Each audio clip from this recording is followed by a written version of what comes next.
Hello. Christopher Saxton's survey of the counties of England and Wales, completed in 1578, which we looked at in part 7 of this series, was continually copied and adapted by mapmakers over the following 2 centuries.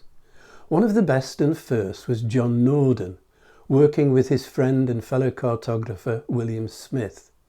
His plan was to write a history of each English county, accompanied by a map based on Saxton's surveys, but with the inclusion of additional detail. Norden added a grid, roads and distances, and the boundaries of the county hundreds, the historic administrative subdivisions. This is Essex, completed in 1594. But without a wealthy patron to provide the kind of financial backing that had been available to Saxton, Norden only managed to complete a few counties. For his study of Middlesex, produced in 1593, Norden included a highly detailed map of Elizabethan London. The arms of the city are shown alongside the scale top right, and the arms of each of the 12 great livery companies in the side margins. The map shows the burgeoning development of the South Bank at Southwark as a venue for leisure activities outside the jurisdiction of the square mile and the city authorities. Known for brothels and gambling dens, the map shows the Bear House, an arena for bear and bull baiting and similar so-called animal sporting entertainments popular at the time, remembered today in the name of Bear Gardens, a cobbled bankside alley. Nearby is the Playhouse. This was the Rose, built in 1587 by impresario Philip Henshaw, home to the Lord Chamberlain's men, and the first purpose-built theatre in London to stage a play by William Shakespeare. The Rose closed in 1605 and was pulled down soon afterwards.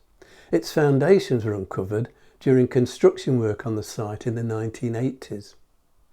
The next important maps to appear after Norden's were by John Speed, largely copying Christopher Saxton, occasionally incorporating elements from John Norden's work.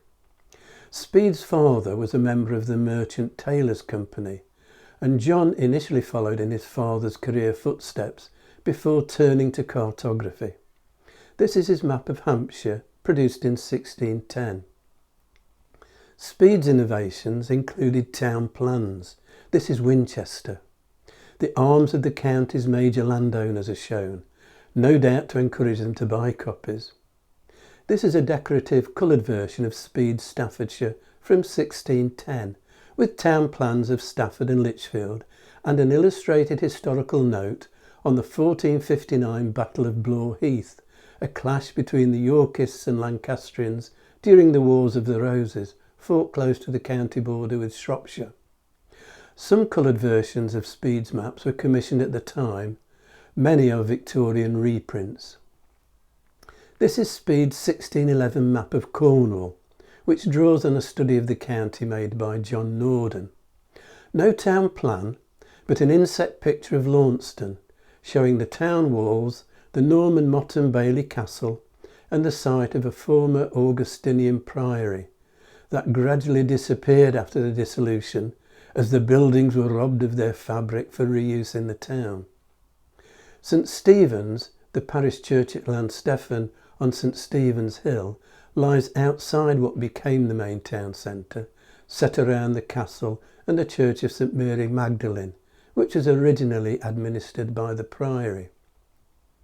There are illustrations in the margin of the Cheese Ring, a granite tour on Bodmin Moor, the Hurlers, a complex of 3 prehistoric stone circles 4 miles north of Liskeard, that according to legend represent a group of men literally petrified as punishment for playing the sport of hurling on a Sunday, and part of a memorial cross thought to date from the 9th century.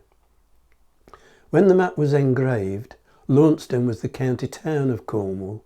It was replaced by Bodmin in 1835 before Truro took over in 1888. This is Speed's Derbyshire of 1610, with a plan of the county town and an illustration referencing the wells and thermal springs at Buxton. Speed also produced maps of Ireland and Scotland. drawn shortly after the union of the crowns. Inset in the margins of his map of Scotland are images of King James I of England and VI of Scotland, with his wife Anne of Denmark and their sons Princes Henry and Charles. A prolific Dutch cartographer, Johan Blauw, produced a series of maps of English counties based on Speed's work with an interesting twist. And an early form of vanity publishing, he included blank shields, which were offered for sale so county gentry could pay to have their family coat of arms added. This is Northamptonshire, which appeared in 1667. Next time, I'm going to explore the pioneering itineraries of John Ogilby. If you've enjoyed this video, hit the like and subscribe buttons and click on the notification bell to be informed when the next video is available, or you can subscribe by clicking on the rose window over my shoulder.